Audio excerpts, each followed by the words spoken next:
ನೋಡಿ, ಈ ನಡುವೆ ಒಂದು ವಿಚಾರ ಗೊತ್ತಾಗಿದೆ. ಮಗುವನ್ನ ಕೊಂದು ತಾಯಿಯೊಬ್ರು ಸೂಟ್ ಕೇಸ್ನಲ್ಲಿ ಸಾಗಿಸ್ತಾ ಇದ್ರ ಅನ್ನುವ ಪ್ರಶ್ನೆ ಉದ್ಭವ ಆಗಿರುವಂತಹ ಘಟನೆ ನಡೆದಿದೆ.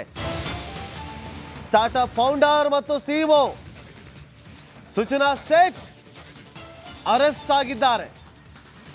ಸ್ಟಾರ್ಟ್ಅಪ್ ಫೌಂಡರ್ ಮತ್ತು ಸಿಇಒ ಸೂಚನಾ ಸೇಠ್ ಅರೆಸ್ಟ್ ಆಗಿದ್ದಾರೆ. ಮಗುವನ್ನ ಕೊಂದ ಆರೋಪ ಹಿನ್ನೆಲೆ ಸೂಚನಾ ಬಂಧನ ಆಗಿದೆ.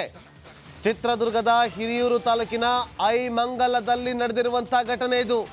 ಗೋವಾದಿಂದ ಬೆಂಗಳೂರಿಗೆ ಬರ್ತಾ ಇದ್ದಾಗ ಬಂಧನ ಆಗಿರುವಂಥದ್ದು. ನೋಡಿ,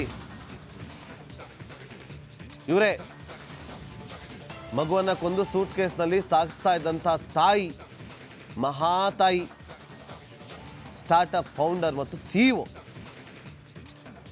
ಮಗುವನ್ನ ಕೊಂದು ಸೂಟ್ ಕೇಸ್ನಲ್ಲಿ ಸಾಗಾಟ ಮಾಡ್ತಾ ಇದ್ದಂಥ ಆರೋಪದ ಹಿನ್ನೆಲೆಯಲ್ಲಿ ಐಮಂಗಲದ ಬಳಿ, ಚಿತ್ರದುರ್ಗದ ಹಿರಿಯೂರು ತಾಲೂಕಿನ ಐಮಂಗಲದ ಬಳಿ ಅವರನ್ನ ಅರೆಸ್ಟ್ ಮಾಡಿದ್ದಾರೆ ಪೊಲೀಸರು. ಗೋವಾ ಹೋಟೆಲ್ನಲ್ಲಿ ಮಗುವಿನ ಹತ್ಯೆ ಮಾಡಿರುವ ಆರೋಪ. ಹತ್ಯೆ ಮಾಡಿ ಸೂಟ್ ಕೇಸ್ನಲ್ಲಿ ಮಗುವನ್ನ ಇಟ್ಕೊಂಡು ಬೆಂಗಳೂರಿಗೆ ಮಗುವನ್ನ ಸೂಟ್ ಕೇಸ್ನ ಮೂಲಕ ತಗೊಂಬರ್ತಾ ಇದ್ರು ಅನ್ನುವ ಆರೋಪ. ಸೂಚನಾ ಸೇಠ್ ಅರೆಸ್ಟ್ ಆಗಿದ್ದಾರೆ.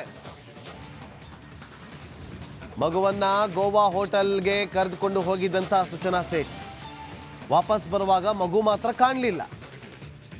ಮಗು ಬಗ್ಗೆ ಹೋಟೆಲ್ ಸಿಬ್ಬಂದಿ ಪ್ರಶ್ನೆಯನ್ನ ಮಾಡಿದ್ರು. ಎಲ್ಲಿ ಮಗು ಕಾಣ್ತಾ ಇಲ್ಲ, ಎಲ್ಲೋಯ್ತು ಮಗು ಅಂತ.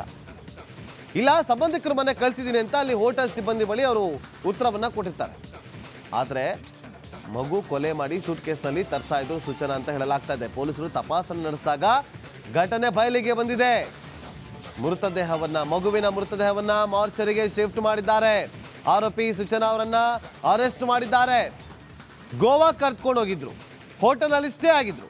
ಎಲ್ಲಿ ಮಗು ಕಾಣ್ತಾ ಇಲ್ವಲ್ಲ ಅಂತೇಳಿ ಹೋಟೆಲ್ನ ಸಿಬ್ಬಂದಿ ಪ್ರಶ್ನೆ ಮಾಡಿದಾಗ ಇಲ್ಲ, ಸಂಬಂಧಿಕರ ಮನೆಗೆ ಕರ್ತಿದ್ದೀನಿ ಅಂತ ಹೇಳ್ತಾರೆ. ಡೌಟ್ ಬರುತ್ತೆ. ಹೋಟೆಲ್ಗೆ ಸಿಬ್ಬಂದಿ ಪೊಲೀಸ್ಗೆ ಇನ್ಫಾರ್ಮೇಶನ್ ಕೊಟ್ಟಿದ್ದಾರೆ. ಮತ್ತಷ್ಟು ಮಾಹಿತಿಯನ್ನು ಕೊಡ್ತಾರೆ ನಮ್ಮ ಪ್ರತಿನಿಧಿ ವೀರೇಶ್ ಲೈವ್ ನಲ್ಲಿ ಜಾಯ್ನ್ ಆಗಿದ್ರೆ. ವೀರೇಶ್, ಏನಿದು ಘಟನೆ? ಯಾಕೆಂದ್ರೆ ಬಾಬು, ಇದೇನ ಹೇಳ್ಬೇಕಂದ್ರೆ ಏನಂದ್ರೆ ಒಂದು ಸ್ಟೇಟ್ ಇಂದ ಇನ್ನು ಮತ್ತೊಂದು ಸ್ಟೇಟಿಗೆ ತಗೊಂಡೋಗಿ ತನ್ನ ಎತ್ತ ಮಗುವನ್ನೇ ಕೊಂದಿರುವಂತ ಈ ಒಂದು ಘಟನೆ ಇಡೀ ದೇಶವೇ ಬೆಚ್ಚಿ ಬೀಳಿಸುವಂತ ಘಟನೆ ಅಂದ್ರೆ ತಪ್ಪಾಗಲ್ಲ. ಯಾಕಂದ್ರೆ ಬೆಂಗಳೂರಿಂದ ಗೋವಾಕ್ಕೆ ತೆಗೆದುಕೊಂಡೋಗಿದ್ದಂತ 4 ವರ್ಷದ ಮಗುವನ್ನು ಒಂದು ಲಾಡ್ಜ್ ಅಲ್ಲಿ ಇರ್ತಾರೆ ಸೂಚನಾ ಸ್ಟೇಟ್ ಅನ್ನುವರು. ಅವರು ಸಂಪೂರ್ಣವಾಗಿ ಏನಂದ್ರೆ